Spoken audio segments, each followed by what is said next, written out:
it's probably nearly universally true that you are the only person that is stopping your own progress. Who else really could stop your own progress but you? Even if there was some sort of force against you, you got the wheels to the car. And so you can rev the gas to get over the bump, or you can hit the brakes and decide to stop at the bump. So everything is about how you respond to yourself and all the rest of the external stimuli around you.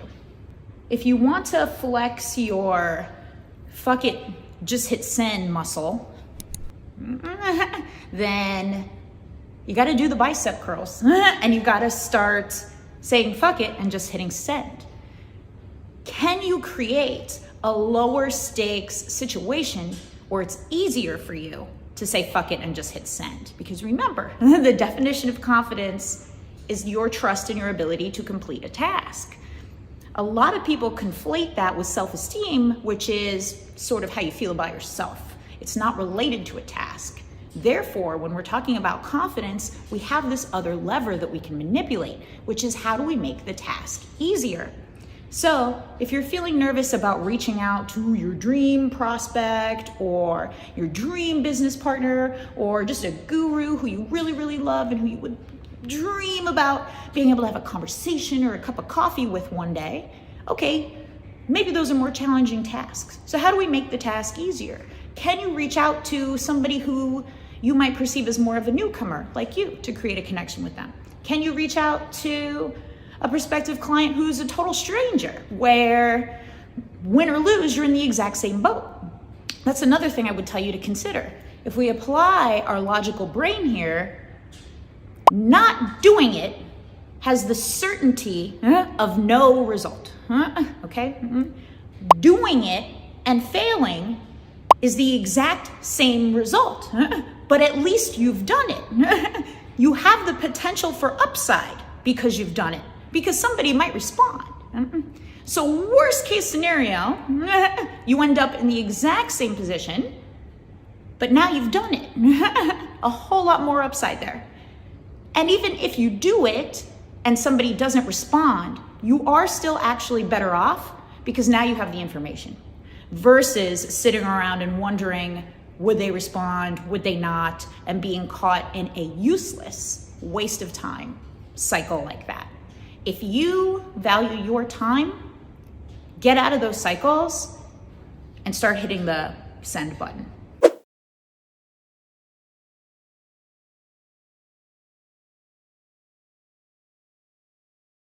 I'm genuinely trying to think of, but I'm unable to come up with how or when betting on yourself would be selfish. Okay, so you have resources and you have to make a decision about how you're going to allocate them. If you have other responsibilities, children who need those resources, okay, in a situation like that, it might be selfish to bet on yourself and not provide those resources to your children. Can those resources be divvied up? Does it have to be all or nothing? Can you provide for your children what they need and you take a small amount to bet on yourself? Because what are you betting on yourself for? Perhaps you need more clarity in that direction. Because if you're betting on yourself to acquire and accumulate more resources to better provide for your children, are you with me logically that that is not a selfish act? That is what I would offer you as a jumping off point here. And a lot of this is a big clarity issue, I think, because if you're clear on why you want to bet on yourself and why you want to allocate those resources to yourself, and if it is for a reason that you perceive as selfish, if it's because you want a Lamborghini, guess what? A lot of motherfuckers have Lamborghinis. It doesn't mean that they're selfish. It just means that they've acquired a Lamborghini. There are a gazillion ways to acquire a Lamborghini. Would you take food out of your kid's mouth to go buy a Lamborghini? Probably not. Would doing that be selfish? Yep, almost definitively. But I don't think that's the struggle that somebody who asks me this question is really going through. Can we start small? Can you throw out your socks with holes in them and buy yourself some new nice socks? Can we practice the muscle on these easy tasks to fuel and encourage your sense of deservedness? Because guess what? It's hard to be a king or queen of the world when you're wearing a pauper socks. So can you throw away your pauper socks and put on better socks? And can you gradually increase that while making sure your other responsibilities are taken care of? Limited resources can be a useful constraint because you're forced to be efficient and creative. That requires this muscle versus acting, doing, working really hard. How can you creatively, if you have $100 to $200 left over a month that you want to use to bet on yourself, you need to sit down, pen and paper would be my preferred way to do it, and take a sincere inventory of what are the options available to me with my extra $100 to $200 a month? What interests me? What do I see the upside in? How can I use this to appropriately bet on myself? And that might end up breaking off into 2 or 3 different categories. Self-care is incredibly important. So if it's upgrading your socks, you can allocate some of those resources to upgrade your socks so that you realize, okay, I'm in a more deserving position and I'm better off. Is it education? What type of education do I think is an efficient path to get me to that next level? Okay, then we'll deploy some of those resources to the education. I might argue that community is one of the most useful ways for you to deploy those resources, because via community, you'll be around people who want to help you, who will provide you with other opportunities and other education. And it's leverage, right? Versus being on your own, you can only do so much. When you have other people around you, you can do so much more. There are a ton of communities that you could find yourself in for $100 to $200 a month. The type of people you want to communicate your dreams to, right? Because they're not going to shit on them and they're not going to hold you back. And if you feel a tension when I say pay to be in a community, and you feel like, why do I have to pay to play? It's like, yet you want money to come to you? If you're clogged on one end of the money pipe, you're clogged on the receiving end. It's the same end. Why not cut the learning curve, invest in being a community? You will make more use of it because you value it more, because you're putting money into it. You'll be more likely to take the actions suggested in the community, to participate, to introduce yourself to people, to make connections because you're investing in it. So if you feel that knot in your stomach, I hope most of my followers don't, but if any of you feel that knot in your stomach over the thought of investing to be in a community, you got to check your money blocks with that one. How to convince clients to pay more, or how to make them satisfied with my services? I personally am not super fond of having to convince clients to do anything. Are you skilled and confident enough in your work to charge the amount that you charge? If you're not, that puzzle needs to be figured out. You could either increase your skills or lower your rate a little bit while you develop those skills and still get paid, which is the ideal way to do it. If that is solved, there really should not be too much convincing. You should be able to show your prospects the value that you deliver, which, by the way, is largely done not by this prove myself energy. Oh, I did this. Oh, I did that. Oh, I can do this. I know about this. Let me talk about this. Showing value is actually most of the time more artfully done by listening and asking questions. Letting your prospects know you understand what their challenge is and you know how to fix it. Have you ever been in a conversation with somebody and you say, I have this problem, or I'm working through this thing, and they start giving you solution, does that ever really work or feel good for you? Or are you just kind of like, yeah, whatever, they're just rattling off solutions at me? Most of the time, you just want somebody to understand where you're at and maybe offer one potential solution, or one little insight, or one idea, or ideally one question that begins to spark the seeds of solution generation inside of you. That is the way I suggest you show up for prospective clients, so that you are no longer convincing them, you are guiding them. And then anytime, so if they say, I really want to improve the conversion rate on this sales page, and then you say, okay, my rate for that is X, once it gets to that point in the conversation. And then they say, well, I really need to paint my roof. Don't convince, realign. So you remind them, okay, roof, great. Let's get a little bit of clarity on this. I think it might be useful for you, because earlier you said you really want to improve the conversion rate on this page. Now you're saying you want to paint the roof. If you would prefer to paint the roof, that's totally cool. But I think, you should be definitive on that. Do you want to paint the roof, or do you want to boost the conversion rate on this page? Oh yeah, I want to boost the conversion rate on the page. Okay, great, here's my link, boom. If it gets to a point where that prospect just keeps getting out of alignment with what they say they want, they start kind of saying ridiculous things or asking ridiculous questions, then you could kindly say, okay, thanks for communicating with me about this. I don't see how I could help you. Because if they're not willing to step up to hire you, then how could you help them? So it's very gently and with power and grace saying, I don't see how I could help you. I wish you entirely the best of luck. One mistake that I see a lot of service providers make here is that they say, no, but. Because we've been trained to always end with as much, still provide value anyway. If you've been in this convincing, proving energy the whole time and you haven't actually provided much value, maybe it makes sense to turn around at the end and try to give them something. But if you've been kind, if you've been listening, if you've been responding to them, if you've guided them, you can just say no.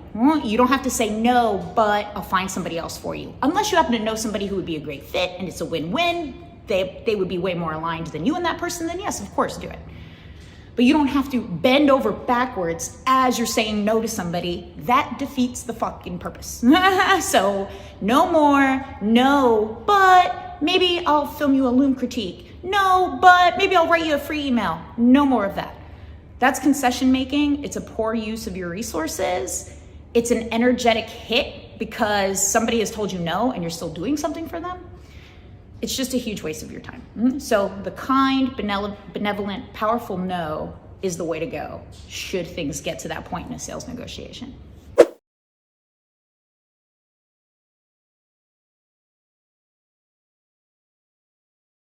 So all things internet marketing, this modern day entrepreneurship, side hustle type of culture, it is a loud, crowded, and noisy space.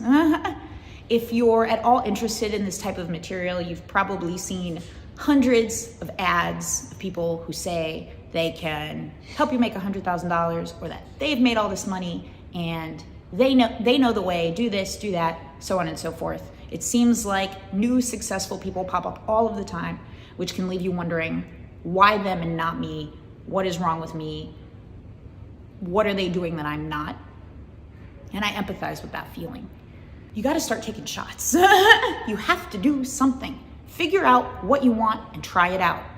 Again, any failure, any missing the shot is a win because you've done something that had the upside. It might have worked. It might have gone through the net. You never know unless you do it. So you got to do it. And if it does fail, you have the data. You have more information, and now you can know what to do next. You're also working the muscle of action taking. So if you've been rooted in inertia, not doing anything for years and years, and looking at all of these ads, buying these courses, watching Grant Cardone board the jet, but you haven't done shit, even if you do one thing, 0 to 1 is infinite relative change. So it is quite literally huge. So if you decide to do one thing, if you put up one post saying, hey, I'll design your logo for $15, okay? Remember, I always recommend people charge, even if it's a nominal amount. One, you get paid, it's a positive feedback loop. Two, your client values it more, okay? Most clients are not gonna give a shit about $15 fucking dollars, let's just be real. So even if you put up that one offering, hey, I'll design your logo, I'm new, I'm hungry, I want it. That's why I'm charging a dirt cheap amount. I want 5 people to hire me to design their logo for $15 fucking dollars. Here's some of my graphic design work. Even if nobody buys, you have just gone from 0 to 1. You have created infinite relative change. And then there's so many other things you could do from there. You could even explicitly ask, hey, why did nobody take me up on this amazing offer? And then some people will say, oh, I didn't see it. I'll buy it right now. That's the most likely answer, by the way, is that people just didn't see it or they were busy. Everybody's got a million things going on, right? So that's just one simple way you can get out of your inferiority rut and start taking action.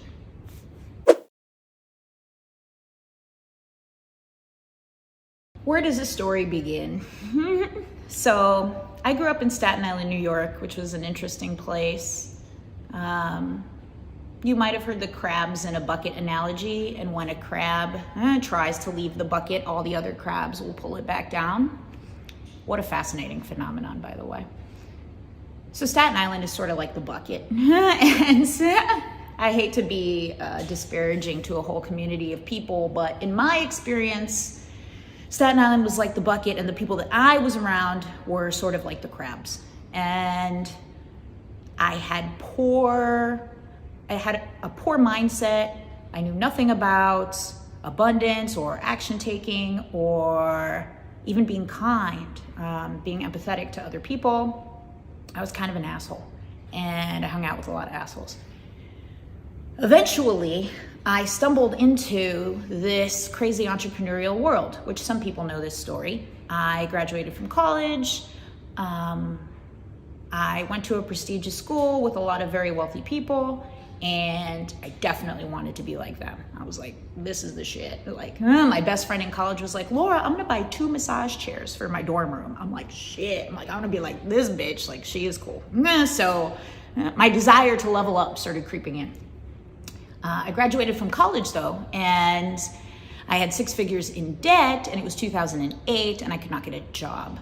I would take these unpaid marketing internships, and anytime I wrote something, and I had always fancied myself a writer, I knew I was a good writer. Anytime I wrote something at one of these unpaid internships, my boss would literally be like, oh, you write everything for us now. You're a good writer. So I was like, oh, writing, okay. Confirmation, that's good, I like that. Then one night, because most of these are unpaid or commission-only jobs, I Googled how to make money online. That's the short version of the story. The short version of the story is I Googled how to make money online, and then I got pretty good at it, and here we are. But the first thing I discovered was an internet marketing forum called the Warrior Forum, which spoke about SEO and affiliate marketing and launching an offer and article marketing, which was a thing back in the day, Google ads, all of this stuff. And that's where I first learned what copywriting was, writing that sells stuff. And I was like, I'm gonna do this. And I did that for 10 years, basically. And there's another video, we could link it down under this one, that shows how I was able to get my very first copywriting clients and quite literally flip that into a 10-year-long lucrative freelance career. My story. So how long is the story? So I learned a shit ton about copywriting. I service a lot of clients. In servicing a lot of clients, I learned more and more and more about business. I started to see the patterns between my more successful clients and my less successful clients. The ones who would grow and scale and the ones who would blow everything up because they were disorganized or unclear. Maybe they were reverting to the mean. Maybe they were self-sabotaging. I saw a lot of self-sabotage. I learned the importance of an abundance mentality, believing that there is always a way. In fact, there are always a lot of ways. That's one of the secrets. All of this is happening at once. I'm forced to say it linearly, but it's happening like a cloud, like this.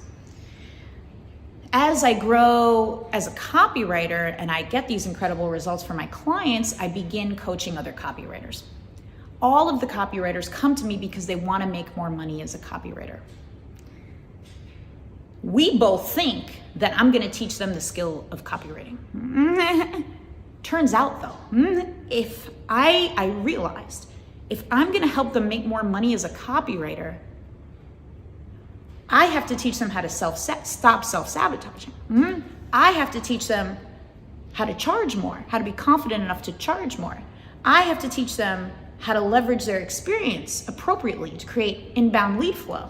I have to teach them to be more fearless to do that and not so tied up in what if nobody says yes or what if people say no to me.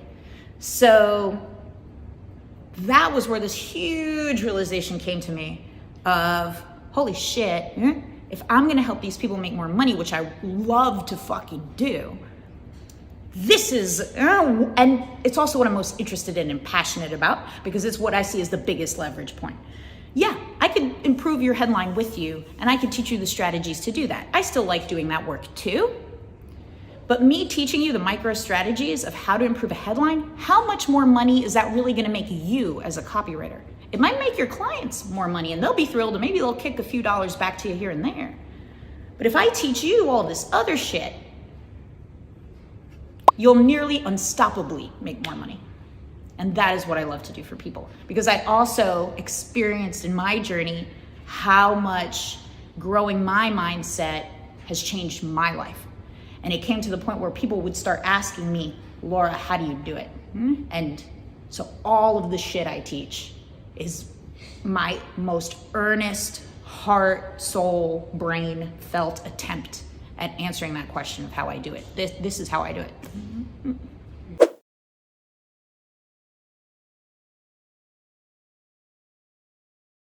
Why, I'm so fucking glad you asked this. Why would somebody listen to you versus somebody who has 10 years of experience? One, for anybody who has this question, I would remind them, first of all, it's not a one or the other proposition. Somebody could listen to both of you. They could listen to you and the person who has 10 years of experience. For the person who is new, you bring curiosity, novelty, a unique perspective. Oftentimes, the person with 10 years of experience, they're gonna regurgitate all the shit that's been floating around for 10 years. Now that might be useful, but it's equally useful to hear that new, refreshed perspective, even if it's just your own unique language on concepts that already exist, because guess what? Nearly every single concept already exists in the world. But it's your uniqueness that you have to double down on because that's what you've got, is what makes you uniquely you. To further help people who have this question of why me, so if you want to know why me, and if you find yourself asking why me to do this, guess what? I suggest you make a list. Why you? So here's my diamond day, why me? Because of this experience I've had, I've gone from freelancer to business owner to coach, and I work towards my dreams. Why me? Because I'm a bloodhound to bullshit. When people say something that's bullshit, they could start to say one word, and I'm like, that's bullshit. Why me? Because I ask great questions. Because I study psychology and high performers. Because I teach complex things in simple and entertaining ways. Because I'm passionate at helping driven people become great. I lose sleep at night when I think about a transformation or a win or even just a little shift that somebody else has in their thinking that I've helped inspire within them. Short breath. Woo, this gets me going. Why me? Because I learn quickly from other people. Somebody can tell me a story and most of the time I'm able to avoid their mistake. I don't have to make every single mistake for myself. I make a lot, don't get me wrong, but I don't have to make all of them. I empathize and motivate people without judging them. I'm not a judgmental person. Why me? This is a really important one, Kira. I want it. That's why. Because I fucking want it. Guess what? logically, that's a really good reason because if you want something, you're gonna take the knocks on the chin and you're gonna keep going. If you want something, you're gonna continue to work hard for it even when it's challenging. When you want something, you're going to find a way out of the myriad of ways that exist and that are available to you. So anytime you're feeling called to write down why me, don't forget to put because you fucking want it and it matters.